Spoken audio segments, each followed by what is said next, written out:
I belong to you. This love is a band of gold. With the fires burning and when the embers feel cold.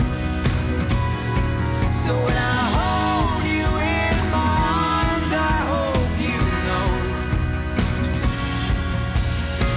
that this love is a band of gold. It's a band of gold. Boo, Hey. how are you doing today? I'm doing pretty good. I had fun and we did it like for pretty much zero money, which is nice. It's just, it's finding that balance of still doing fun things and keeping it cheap and like just making sure we can pay all of our bills and whatnot and getting that going with our life just while we wait on you to get like a full-time salary job. So, but I'm not stressing too much about that right now, which is good. The weather's really nice. We'll go home, we're gonna snuggle with the critters. So I'm having a pretty good day as far as like my anxiety goes. What about you? I'm doing pretty alright overall. Pretty good. I'm a little bummed out today. Just kind of somewhat depressed. Not very much, just a little bit. Why are you bummed out? Bummed out because one, I am not working a full-time job right now, so I'm not busy all week, which is kind of what I need right now. Instead, I'm just kind of working like 6 hours on one day, 2 hours on another day, and it's just not the same as working a full-time job for me. Well, and we're grateful that you have that job. You just gotta, he's in the waiting process right now as far as hiring goes for some full-time jobs. So he's working part-time while we play the waiting game. Yay, it's so fun. And what's the other, I mean, you can expound a little bit more about that. Like what is part of the reason why not being able to work full-time besides just staying busy? As far as, you know, like your motivation and whatnot. How does that make you feel not being able to work full-time right now? Well, pretty much the main part of it is, like you said, it's just having something to do really helps depression. And also when, oh, I forgot what I was going to say. It's okay. Anyway, while I'm thinking about it, ask me another question. Well, and this is more of a statement. Like, I know for you, and you can like almost pay it to me if you want when I'm talking. I know for you, like, you want to be able to provide more, and when your depression hit that low spot, and we had the job change, and then you went into treatment. Since that happened, you haven't been able to provide as much financially, which I know is hard for you just because you want to be on more even footing with that. And I know that makes it tough sometimes, right? Right. Also, I remembered what I was going to say. Working more hours for any job just provides more sense of accomplishment, which helps depression. Mm-hmm. Yeah, but overall, I'm doing pretty good today. What is your high point of the day?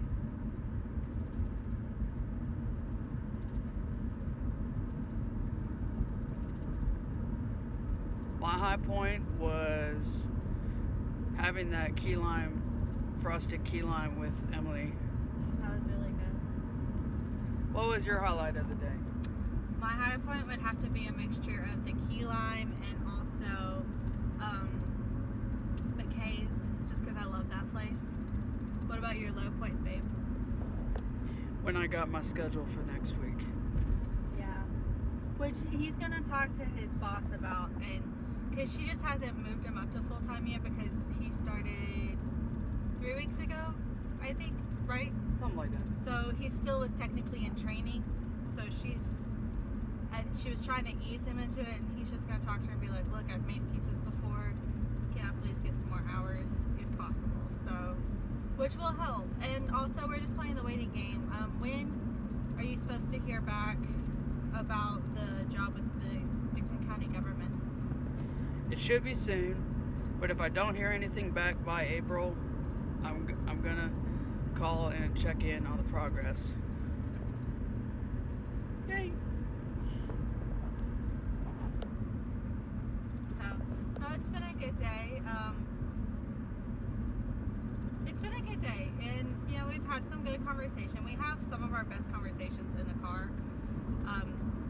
We often do Sunday afternoon drives through different parts of the neighborhood. We like to get lost and then try to find our way out. And you know, we've had some great conversations.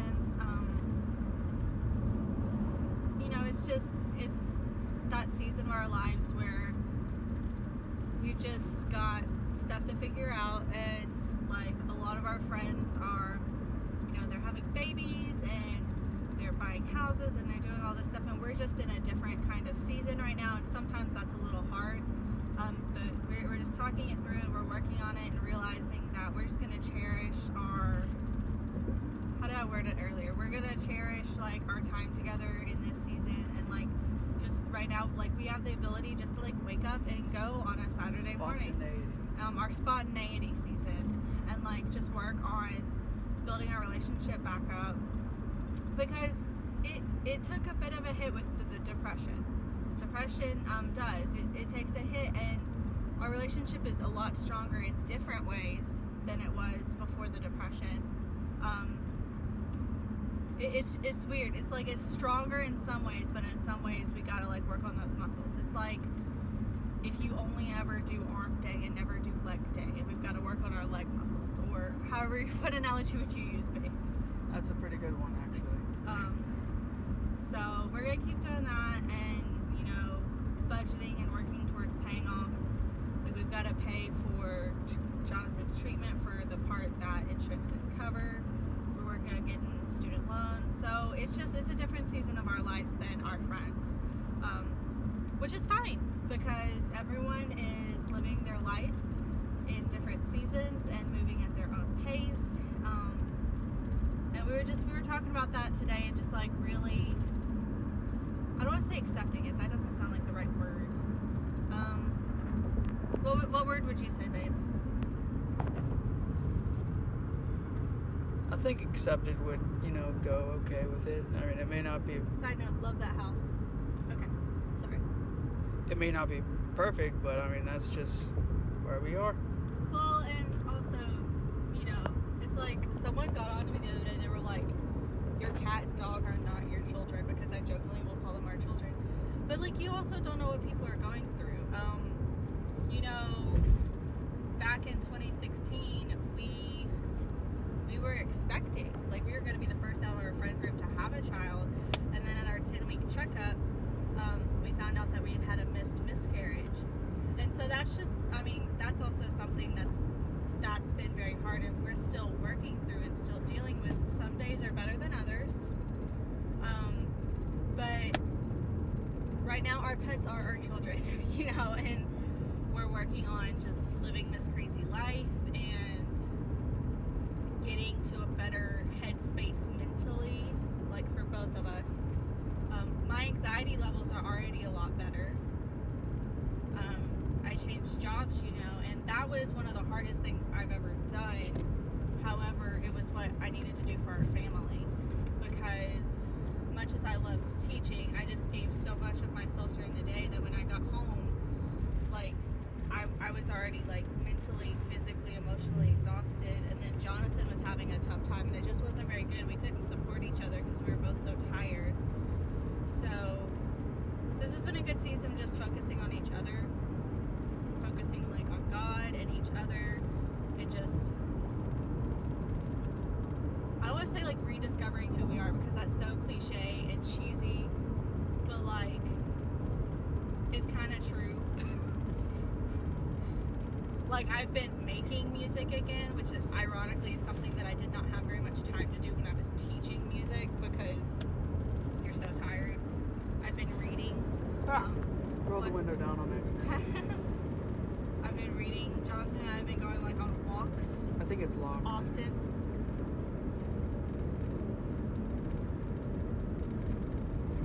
I don't know what you did. You know, it's a different season of our life. You broke my window. It's No. fine. Yeah, our van is so jank, guys. Just ignore it. This was my parents' vehicle, and then it became ours after my mom upgraded. We're sitting at almost 294,000 miles on this thing. The lining was coming down, so one day this past fall, my That's dad what it just looks like now. ripped it out. Yeah, it looks a little jank, but it's fine. It's fine. We're gonna drive this thing till it falls apart. Yet another thing in our life that we're working on right now. We've got to get another vehicle. Right now we are one vehicle family, and we're making it work. But it's a little bit harder because, you know, it's not like we live in a city where there's... Well, I mean, we do live in the city. It's not New York. It's not like New York or something where there's tons of public transportation. So far, you know, our schedule's worked out pretty well because I work from 8 to 5. And then one day a week I go in at 7 and get off at 3:30. And we've been able, you know, to share rides with people and Lovely. whatnot. So that works pretty well. So no, it's been pretty good. I don't know. What do you think, Jonathan, about all of that mouth vomit I just said? Well, I definitely think you're right. And I definitely think we're in a season of finding ourselves again. Yeah, that's pretty much how I feel about it. What's your nerd fact of the day? Nerd fact of the day.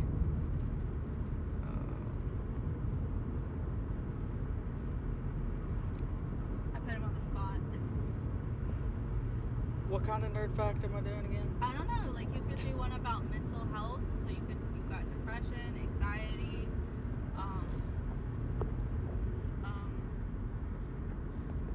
panic attacks. Oh, that's a good one. The other day, I call mine anxiety attacks. Some people call them panic attacks. This is the first time I've had one in a hot minute. What are some tactics for how you help me come out of a panic attack or an anxiety attack? So if you know someone or are best friends with someone or love someone who has panic attacks or anxiety attacks, some good things to do are, one, if they're having a panic attack, get them to somehow focus on something or someone, like a single thing, like a pen or counting 1, 2, 3 over and over again, something real basic like that, or they can just focus on that and try to get their mind off of the panic that they're feeling. Also, it's very good to be supportive and to listen and to never say, oh, that wasn't that bad, because panic attacks can happen randomly, or seemingly random, right?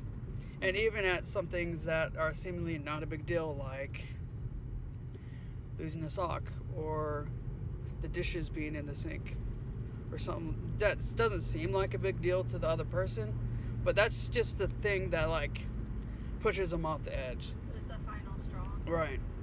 So never like diminish or belittle what they're feeling compared to like what happened. Don't do that, or the panic attack will get way worse and they will probably not like you.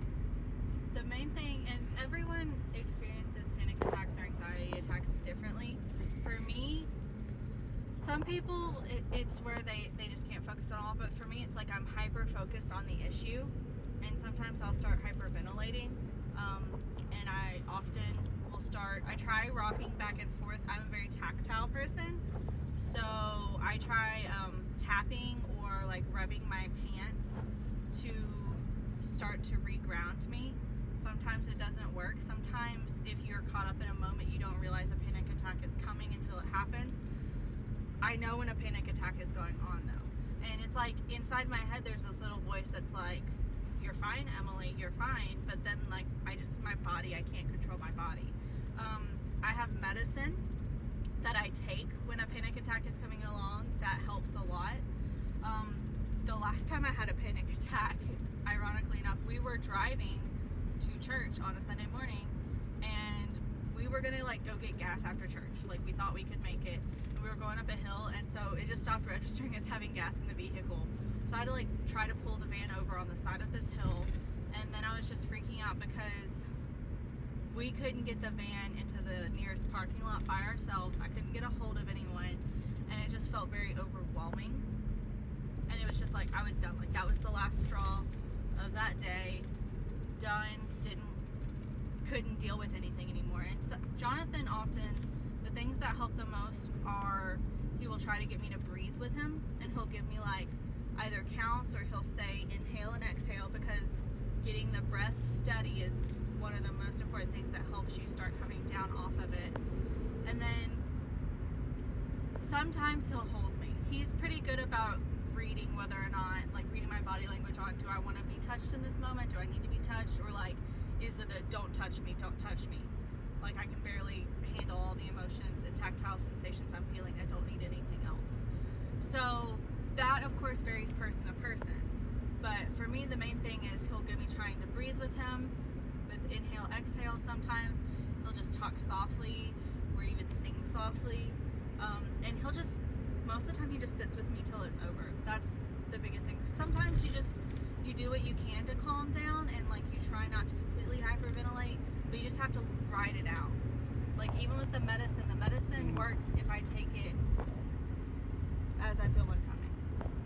So, main thing with panic attacks, unless it's severe hyperventilating or a severe symptom, is the most important thing is to let them feel what they're feeling. And if they do start hyperventilating, then, you know, work with them, start getting them to calm down their breathing. And if they can't calm down their breathing, that's when you would like take them to the hospital or something like that. And they would give medicine if you didn't have any medicine to take.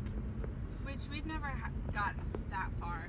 And I don't know anyone who's ever gone that far. I've heard that it can happen. I feel like you'd probably pass out before that point if you're hyperventilating that badly. I don't know, though. I'm not a doctor.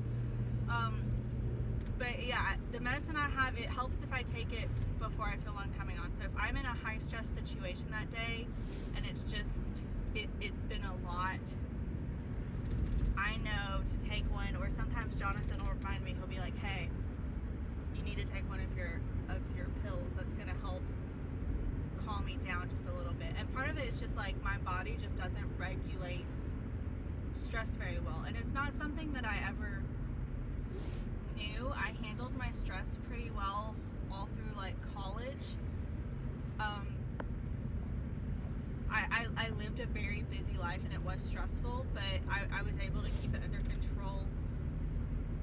And then just once I started working and managing a household and everything, it just got to where it was too much. And my doctor said, she said, actually, I probably, I've obviously had a form of anxiety my whole life. I'm a fidgeter. Anyone would tell you I'm a fidgeter. I sway, I dance, I fidget, I wiggle my legs. And that is a way to self-soothe for anxiety, to like get some of that anxious energy out, which I never knew. And I've been a fidgeter my whole life. So Yeah, so the fun fact I have is basically what she said. For people who fidget and or sway constantly, probably have issues with anxiety, because that's their body's natural response to cope with the stress that's going on. I mean, that's not 100% saying you've got it. And It's that's just, not always true, of course, but you know, it's usually an indication of if someone's sitting there like, I wasn't that bad most of the time. or swaying really fast or fidgeting really fast, unless they've had coffee or caffeine or something like that. If they're doing that without any reason, it could be anxiety. So that's my fun fact.